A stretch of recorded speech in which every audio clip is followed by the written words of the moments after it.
నాకు ఎంత నచ్చిందంటే నేను ఆంధ్రాలో ఎప్పుడు బై రోడ్ చేయలేదు. అంటే I had done it long time ago, but it was more like running for shoot. నిన్న విజయవాడ నుంచి రాజమండ్రికి వచ్చేటప్పుడు now I understand why Andhra is called the rice bowl of India. అంటే మై ఐస్ అంటే కళ్ళు నిండిపోయింది నాకు, just to see the banana and the coconut plantations and the full rice paddy fields. You guys are very lucky మీరు ఇక్కడ ఉంటున్నారని. 2017లో మా టీవీతో నీతోనే dance చేశాను. దాని తర్వాత టీవీలో ఎంత చేశాను, 2 years ముందు రవితేజ గారితో సినిమా చేశాను, ఇంకా చేస్తానున్నాను, మధ్యలో డైరెక్ట్ చేశాను. సో మా ఇన్నింగ్స్ ఎప్పుడు అవలేదు, మళ్ళీ సెకండ్ ఇన్నింగ్స్ అవటానికి.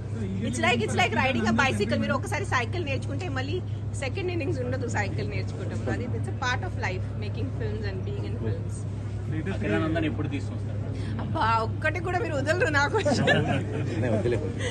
I'm also waiting. నేను మాటికి పదే ప్రతిసారి మీడియా ముందు ఏదో చెప్పినా అంటే మీ అందరికన్నా అన్నిటికన్నా I'm waiting. I'm the mother.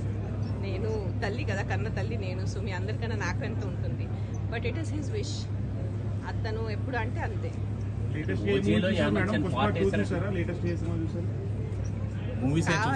ఇప్పుడు ఐశ్వర్యకి సినిమాకి ఏం కనెక్షన్ చెప్పండి.